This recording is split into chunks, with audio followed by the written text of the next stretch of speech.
back to the channel. The news, nothing. I'm Jam, and let's get to it.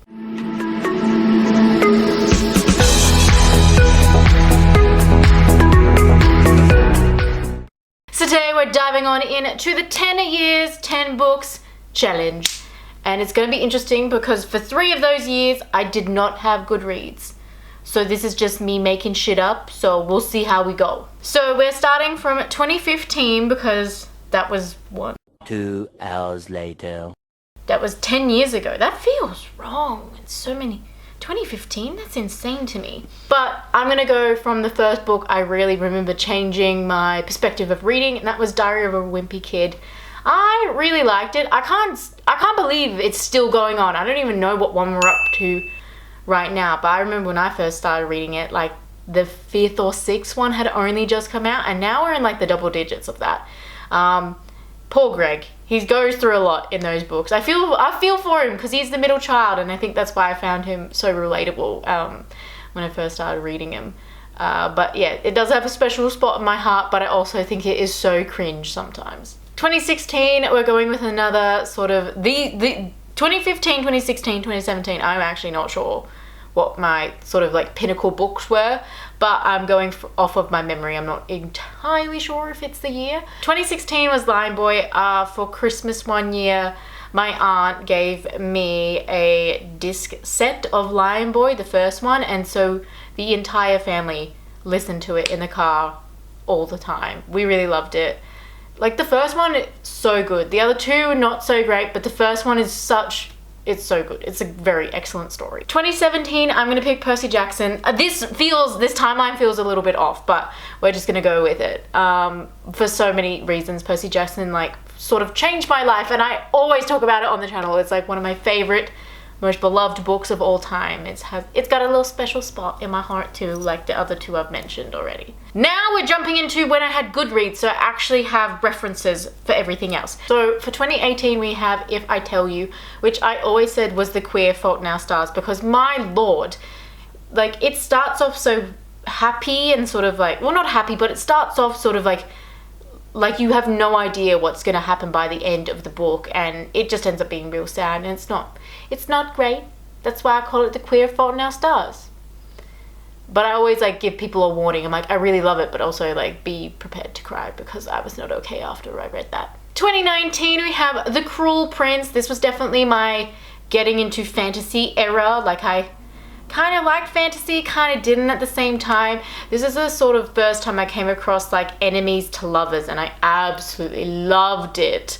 Like there's something just so lovable about like love and hate and the thin line between it, and writing that. Oh, I mean, I know it's not right, but in storytelling, it's just, I don't know why I like it so much. 2020, I was definitely getting into the more sci-fi era. I read Gone, which I absolutely loved. It was so good. I can't believe I hadn't like picked it up before then.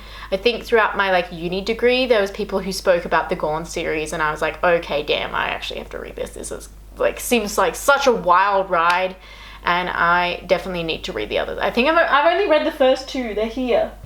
It's hard because there's a character I absolutely hate, and for some reason he has like such thick plot armor. I'm like, get rid of him, yeet him off a cliff, he's so annoying. 2021 was when I got into all the Bridgerton books.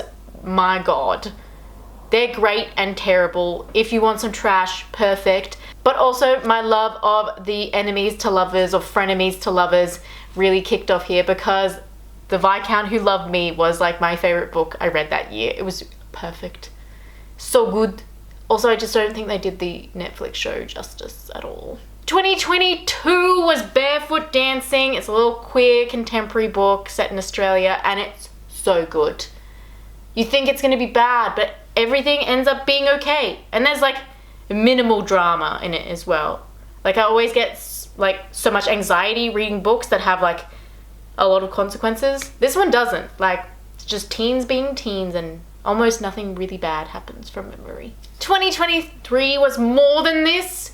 This is when I got super into Patrick Ness, and into this year as well, but More Than This like really like shook my world up a little bit, and I had never really read a Patrick Ness book before. I had heaps because people kept on giving them to me for my birthday, and I'm like, I'm not really sure why you're giving me this. I'm not really sure I'm gonna like him, but I ended up loving him. He's fantastic. And for 2024, I think my favorite book that I've read this year that's really had a huge impact on me was The Power. I read this one for book club, and my lord, did it have a lot of like discussion points on it.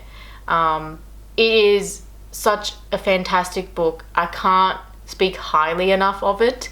It is so good. There's a particular scene, I've talked about it in past videos, where I have never felt so heartbroken for a character before, because I can't imagine what it would be like to lose, like, it's a fictional power, but like it's like more than the power was taken from her. It was like her soul, her whole entire being was taken from her too. And like, I felt the ache for that character. It's such an important book. Everyone should read it. It's one of those dystopians that, you know, it really speaks volumes for things that are going on now. Anyway guys, that's all I've got for you today. Please like, subscribe, because it's always nice, and I'll see you next time. Goodbye.